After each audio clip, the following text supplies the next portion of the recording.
Welcome back to our channel दोस्तों। मेरा नाम अली हैदर है। मेरा नाम वकार है। मेरा नाम अली रजा। मेरा नाम आमिर। आरजे रौनक भाई की वीडियो हमें भाई मिली है, टाइटल चैंपियन ट्रॉफी भाई पाकिस्तान में हो रही है, तो इंडिया नहीं आ रहा। ये थोड़ा बात हमें लगती है, बट देखते हैं वो क्या कहते हैं रौनक भाई। तो प्ले करें। से बस इतना ही कहना है क्या करा भाई आगे स्वाद। मतलब ये लोग इतनी बड़ी डींगे हाँक रहे थे कि इंडिया को आना है तो आए, हम तो हाइब्रिड मॉडल में चैंपियंस ट्रॉफी नहीं खेलेंगे। तुम ये भी धमकियां दे रहे थे कि अगर इंडिया पाकिस्तान नहीं आया तो आज के बाद हम भी इंडिया नहीं जाएंगे। मैं पूछता हूं क्या हाथ लगा तुम्हारे? लसन तो छीलो बैठ के इसको। ओ भाई मारो मुझे मारो। जग मारकर ये लोग हाइब्रिड मॉडल के लिए भी तैयार हो गए। इंडिया ने भी इन्हें कुछ लिखकर नहीं दिया। हुआ वही जो तुम्हारे अब्बा हुजूर यानी इंडिया वाले शुरू से कह रहे थे। तुमने बेइज्जती भी करवाई, दुनिया के सामने जलील भी हुए, और अब नाक रगड़कर सारी बातें भी वही वाली मानी जो हम पहले दिन से कह रहे थे। इसलिए सयाने लोग कह गए कि जब पिछवाड़े में नहीं था कूदा तो फिर बाप से भिड़ने काहे को कूदा। मतलब जब खुद नया कच्चा खरीदने की औकात ना हो ना, तो दूसरों के रेशमी पर्दों के डिजाइन का मजाक नहीं उड़ाना चाहिए। मुझे पता है तुम पाकिस्तानियों को बहुत बुरा लग रहा है, लगना भी चाहिए, मगर यार थोड़ा प्रैक्टिकल होकर सोचोगे तो अपने आप तुम्हारी भटकी हुई अकल ठिकाने पर आ जाएगी। अब जरा सुनो, ध्यान से सुनना। जब हम तुम्हें शुरू से कह रहे थे कि भाई हम पाकिस्तान नहीं आ सकते क्योंकि वहां पर हमारी जान को खतरा है, तो तुम्हें समझ नहीं आ रहा था क्या पाकिस्तान में इससे पहले कभी खिलाड़ियों पर हमले नहीं हुए थे क्या? सच तो यह है कि पाकिस्तान दुनिया में इकलौती ऐसी कंट्री है जहां पर एक दो बार नहीं कई बार टूरिंग टीम पर हमले हुए हैं। 1989 में जब इंडियन टीम पाकिस्तान के दौरे पर थी तो कराची टेस्ट के दौरान एक दर्शक ने श्रीकांत पर हमला कर दिया था। उस हमले में श्रीकांत घायल हो गए थे। इसी तरह 2009 में जब श्रीलंका की टीम पाकिस्तान आई हुई थी तो दूसरे टेस्ट से पहले लंकाई टीम की बस पर आतंकवादियों ने हमला कर दिया था। उस हमले में 6 पुलिस वाले मारे गए थे। हमले के 10 साल बाद तक तो कोई बड़ी टीम पाकिस्तान आई भी नहीं। कुछ साल पहले तुम्हारे former prime minister Benazir Bhutto की सरेआम किसी ने हत्या कर दी थी। तुम्हारे एक और फॉर्मर प्राइम मिनिस्टर आज जेल में बंद हैं। उन्हें भी डर है कि उनकी भी हत्या हो सकती है। तुम्हारे ही डॉन अखबार की रिपोर्ट है कि अकेले नवंबर महीने में खैबर पख्तूनख्वा में 50 टेररिस्ट अटैक हुए जिनमें 250 से ज्यादा लोग मारे गए। अब तुम्हें बताओ क्या इस माहौल में हम अपनी टीम को पाकिस्तान खेलने भेज दें? नहीं। आज पीसीबी के स्पोक्सपर्सन बोल रहे हैं कि इंग्लैंड, ऑस्ट्रेलिया और न्यूजीलैंड की टीमें भी तो आ रही हैं पाकिस्तान। क्या उनकी टीमों का जान का खतरा नहीं है? अरे चचा, हमें किसी से क्या लेना देना। वैसे भी तुम्हारे आतंकी 26/11 का अटैक करने भारत आए थे ना, ऑस्ट्रेलिया और इंग्लैंड तो नहीं गए थे। बताओ। 26/11 हमले की बात हुई है तो उस हमले के दौरान एनएसजी ने एक ऑपरेशन चलाकर कैसे टेररिस्ट को मार गिराया, इसके ऊपर एक जबरदस्त पॉडकास्ट हमने किया है लेफ्टिनेंट कर्नल संदीप सेन के साथ। इस बातचीत को जरूर देखिएगा, डिस्क्रिप्शन में इस पॉडकास्ट का लिंक दिया है। वीडियो में आगे बढ़ते हैं। तो जैसे कि मैंने कहा, पीसीबी वाले बोल रहे हैं कि इंग्लैंड, ऑस्ट्रेलिया और न्यूजीलैंड की टीमें भी तो आ रही है पाकिस्तान खेलने। क्या उनकी टीमों को जान का खतरा नहीं है? हमने यही कहा भैया उनसे हमको क्या लेना देना। 26/11 का अटैक करने आपके यहाँ से आतंकी भारत आए थे ना, ऑस्ट्रेलिया इंग्लैंड तो गए नहीं थे। आज इमरान खान की पार्टी के कार्यकर्ता पूरे पाकिस्तान की सड़कों पर उत्पात मचाए हुए हैं। हर कोई जानता है कि इमरान खान भारत के खिलाफ लोगों की भावनाएं भड़काकर ही पाकिस्तान के प्रधानमंत्री बने थे। पाकिस्तान की फौज और पुलिस मिलकर इमरान के सपोर्टर्स को कंट्रोल नहीं कर पा रही है। कौन जानता है कि क्या इन्हीं में से कोई सिरफिरा चैंपियंस ट्रॉफी के टाइम इंडियन टीम पर अटैक कर देता तो? मैं कह रहा हूं तुम एक सेकंड के लिए सोच कर देखो, अगर इंडियन टीम पाकिस्तान आ जाती है और किसी एक इंडियन खिलाड़ी को खरोच भी आ जाती तो उसके बाद क्या हश्र होता पाकिस्तान का? चैंपियंस ट्रॉफी छोड़ो, जिंदगी भर कोई टीम तुम्हारे यहाँ खेलने नहीं आती, सारी दुनिया में तुम्हारी थू-थू होती। हो सकता है उस हमले के बाद आईसीसी ही पाकिस्तान की टीम को बैन कर देता। अब तुम ही बताओ, तुम्हें इन दोनों में से क्या चुनना था? क्या तुम ये चाहते हो कि हम तुम्हारी फर्जी ईगो के लिए, जिसकी बाजार में 2 कौड़ी की भी इज्जत नहीं है, उसके चक्कर में हमारे हजारों करोड़ के जो प्लेयर्स हैं उनको पाकिस्तान भेजकर उनकी जान खतरे में डाल दें क्या? या तुम्हारे लिए ये बेटर है कि इंडियन टीम चुपचाप न्यूट्रल वेन्यू पर तुम्हारे साथ खेले और तुम इसे अपनी किस्मत मानकर एक्सेप्ट कर लो और ये सोचकर खुश हो जाओ कि चलो भैया चैंपियंस ट्रॉफी तो पाकिस्तान में ही हो रही है। मुझे पता है तुम इस बात पर ज्यादा फड़फड़ा रहे हो कि हम भी तो वर्ल्ड कप खेलने इंडिया आए थे, तो इंडिया वाले क्यों चैंपियंस ट्रॉफी खेलने पाकिस्तान नहीं आते? भाई तुम इसलिए आए थे क्योंकि इंडिया में हर दूसरे दिन पाकिस्तान की तरह आतंकी हमले नहीं होते फिरते। तुम्हारी सरकार को सेफ लगा, तुम्हारे बोर्ड को सेफ लगा, तभी तुम लोग आए। हमारी सरकार को नहीं लग रहा तो हम नहीं आ रहे, सिंपल। तुम ये काहे को नहीं समझते कि अगर कोई चुन्नीलाल अंबानी जी के बुलाने पर उनके घर चला जाए तो ये चुन्नीलाल की किस्मत है ना कि अंबानी जी ने उसे बुलाया। लेकिन अगर चुन्नीलाल ये बोलने लगे कि हाँ अंबानी जी आपके बुलाने पे मैं आपके यहाँ आया तो आपको भी आना पड़ेगा, तो ये तो भैया चुन्नीलाल की बेवकूफी हुई ना? नहीं बताने की जरूरत नहीं कि बीसीसीआई और पीसीबी के केस में पाकिस्तानी चुन्नीलाल है और बीसीसीआई अंबानी जी। भाई हमारे खिलाड़ियों के स्टेक्स बहुत हाई हैं, उनके ऊपर बहुत कुछ दांव पर लगा है। जितनी पीसीबी की टोटल वर्थ नहीं है ना, उससे ज्यादा महंगी तो आईपीएल की एक फ्रेंचाइजी है। पीसीबी की टोटल नेटवर्थ $50 मिलियन नहीं है, उससे दुगनी कीमत तो भैया चेन्नई की है। अब मैंने चेन्नई क्यों बोला? थल फॉर रीजन। पाकिस्तान आज IMF और वर्ल्ड बैंक जैसी संस्थाओं से $1-1 बिलियन की भीख मांग रहा है और यहाँ हमारा IPL ही अकेले $13 बिलियन का है। मतलब जितना PSL का बजट नहीं है उससे ज्यादा कीमत तो अकेले ऋषभ पंत की है, और तुम्हारी ये औकात कि तुम हमसे सवाल पूछ रहे हो हैं? अबे साले। मतलब बॉस, दुनिया ना पैसे से चलती है, गीदड़ भपकियों से नहीं चलती। नहीं समझे तो एक और एग्जांपल देकर समझाता हूं। ब्रिक्स देशों ने जब ये कहा कि हम आपसी ट्रेड में अमेरिकी डॉलर की बजाय कोई और करेंसी यूज करेंगे, तो डोनाल्ड ट्रंप ने इन देशों को सीधे ही धमकी दे दी। ट्रंप ने कहा कि ना बेटा ना, अगर ऐसा सोच भी लिया तो अमेरिका में धंधा करने घुसने नहीं दूंगा।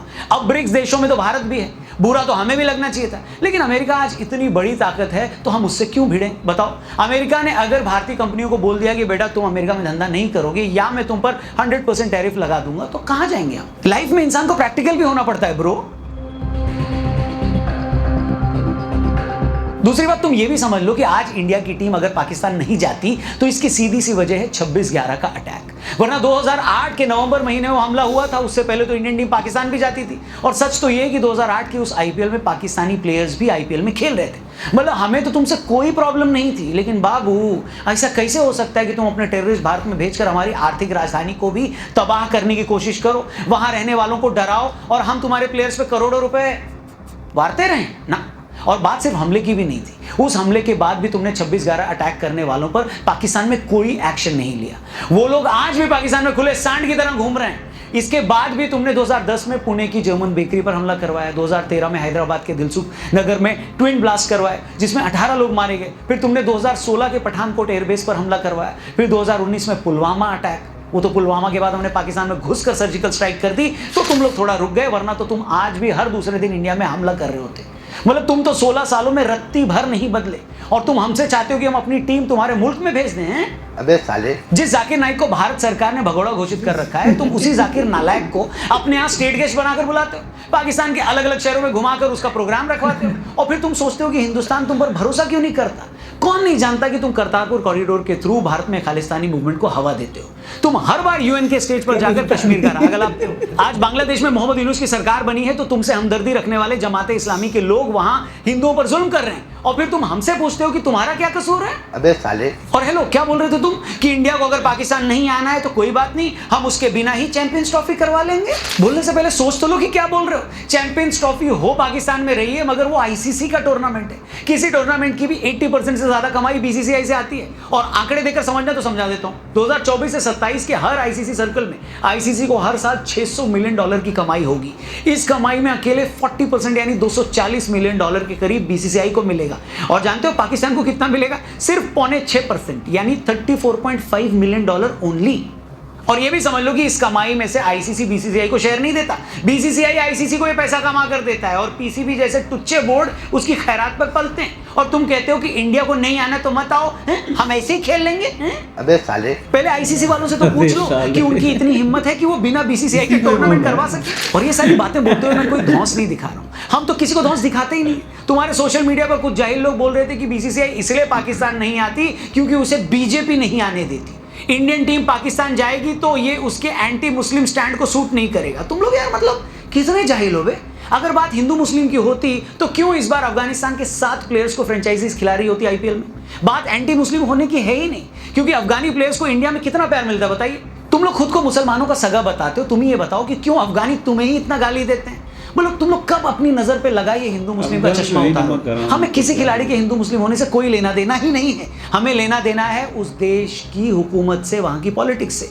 पाकिस्तान की तरह जब बांग्लादेश की हुकूमत ने एंटी इंडिया स्टांस लिया, वहां पर हिंदुओं पर जुल्म किए, तो इस बार एक भी बांग्लादेशी प्लेयर को किसी भी फ्रेंचाइजी ने नहीं खरीदा। इसमें किसका नुकसान हुआ? बांग्लादेश में तो ऐसा कोई तोप खिलाड़ी नहीं है जिसके न खेलने से IPL की फ्रेंचाइजी अपनी छाती कूटने लगेंगी। लेकिन बांग्लादेश के प्लेयर्स को इंडिया में खेलकर जो करोड़ों रुपए मिल रहे थे वो नहीं मिलेंगे। बांग्लादेश की जनता जो IPL जैसे बड़े टूर्नामेंट में अपने प्लेयर्स को चीयर करती थी, उसके हाथ से वो सुख निकल गया है। भाई तुम हमारे खिलाफ बदमाशी करोगे तो हम भी तो अपनी सॉफ्ट पावर का इस्तेमाल करेंगे कि नहीं करेंगे? अभी सॉफ्ट पावर का इस्तेमाल किया है, जरूरत पड़ी तो आगे भी जा सकते हैं। मगर ये ध्यान रखो कि क्रिकेट के मामले में हमसे बदतमीजी ना, बिल्कुल ना। तुम्हें तो उल्टा शुक्र मनाना चाहिए कि जैसा इंडियन क्रिकेट टीम 10 सालों से खेल रही है, हमने तुम्हारा बॉयकॉट कर रखा है, वरना तो तुम्हारी हर साल वो धुलाई होती कि तुम लोग याद रखते। फिर तो तुम्हारा एक आध प्लेयर ही इंडिया में बम ब्लास्ट करके उसकी जिम्मेदारी ले लेता, ताकि पाकिस्तान और इंडिया का क्रिकेट ही क्या हो जाए राहुल जी, खत्म। अपने फॉर्मर पीएम को तो तुम जेल में डाल देते हो, बेनजीर भुट्टो की हत्या करवा देते हो, नवाज शरीफ इतने साल से देश से बाहर रह रहे हैं, न तो तुमसे खैबर पख्तूनवा संभल रहा है, न ही नॉर्थ वेस्ट फ्रंटियर और न ही पीओके संभाला जा रहा है, और तुम बात करते हो बराबरी की सलूक की। अबे साले, हम तुमसे बराबरी का व्यवहार करेंगे? अरे पहले तुम जाकर अपनी आवाम के साथ बराबरी का व्यवहार करो, अपने नेताओं के साथ बराबरी का सलूक करना सीख लो।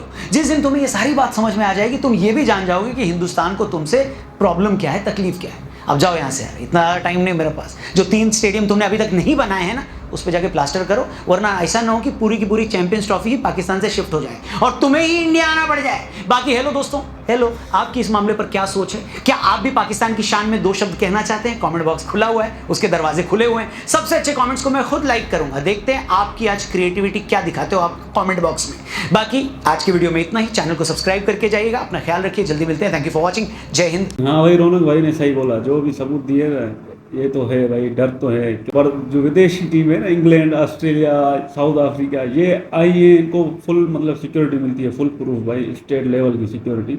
और इंडिया को भी हम वही सिक्योरिटी देंगे अगर आएंगे, तो कोई इस तरह टेंशन की बात नहीं। पर जिस तरह की ये सबूत दे रहा है ना भाई कि भाई हमारे यहाँ अपने प्राइम मिनिस्टर सेफ नहीं है, तो फिर तो भाई वो रीज़न बनता है ना। इंडिया भी बोलेगा भाई जब आपके प्राइम मिनिस्टर सेफ नहीं है तो हम अपनी टीम आपके भरोसे कैसे भेज गए, क्योंकि भाई इज्जत का सवाल है। और उनके प्लेयर्स भी हज़ारों करोड़ों के मालिक हैं, और हमारे यहाँ तो वैसे ही $1 बिलियन के लिए भी लोन लेने के लिए जाते हैं। तो ये रौनक भाई की बातों में दम है। मैं मानता हूँ कि सिक्योरिटी का थोड़ा बहुत इशू है, बट पुराने वाक़यात को भी इतना मतलब घसीटे ना कि भाई के पीछे ऐसा हुआ था तो अब ऐसा ही होगा, तो इस तरह भी नहीं होगा। हम फुल मतलब जो है कोशिश करेंगे कि इंडिया को वो सिक्योरिटी मिले। पर क्या बोले, बस वो नहीं आना चाहते तो ठीक है, हाइब्रिड मॉडल जो है दुबई में कर ले भाई, हम वहीं बदला लेंगे। जैसे न्यूजीलैंड को हमने दिया था ना, यहाँ पे आके वो भाग गए, तो फिर हमने बोला सिक्योरिटी सिक्योरिटी। वर्ल्ड कप में हमने उनको दिया था ऐसा भाई, ये याद कर लिया उन्होंने, और फिर वापस आए वो हमारे यहाँ पूरा सीरीज खेली भी। तो हमारी टीम को जब गुस्सा आता है ना, फिर भाई वो बहुत कुछ करती है। तो आए हमारे साथ खेले, नहीं आएंगे तो भी चलेगा। आईसीसी का टूर्नामेंट है, फुल मजे लेंगे। हमें क्या, हम तो देखेंगे, एंजॉय करेंगे क्रिकेट को, और क्या है। हाँ भाई, ये तो इंडिया को पक्का है, ये हराएंगे भाई। ये हमारे सोए हुए हैं, अभी इनको गुस्सा दिला दिया, अब नहीं आए ना, अभी क्या करें। अब हमसे ज्यादा आपको गुस्सा भरा हुआ है भाई, इतनी सारी भड़ास निकाली वीडियो में, हमें गालियां दे रहे हो भाई साहब, बे साले यार, क्या करते हो। एक तो आपको पैसे का घमंड है, बड़ा पैसा है आपके पास ना भाई, घमंड तो है इनको भाई। हमें गरीब लोग हैं, हमें दबा रहे हैं, तो हम क्या करें। हाइब्रिड मॉडल पर मान गए भाई, क्रिकेट देखेंगे, खेलेंगे, और क्या करेंगे भाई। एक तो आप नहीं आते और दूसरों को भी मना करते हो, आप भी नहीं जाओ। पावर है ना भाई आपके पास, हम क्या करेंगे आपको। बाकी यार रौनक भाई इतनी उंगली करते हैं ना, हमें एकदम आग लगा देते हैं भाई। भाई ये रौनक भाई है ना, पुराने ज़माने की बात कर रहा है। जो भी इनकी जो गवर्नमेंट थी वहाँ पर, जो भी वो क्या वो सो रही थी क्या, जितने भी टेररिस्ट आ रहे थे, अटैक कर रहे थे, वो उनको बोल रही थी वेलकम है, आप यहाँ पर आओ, कर लो। क्या है का ये आप भी मंजर भेजते रहते भाई, सच्चाई है वो बताओ।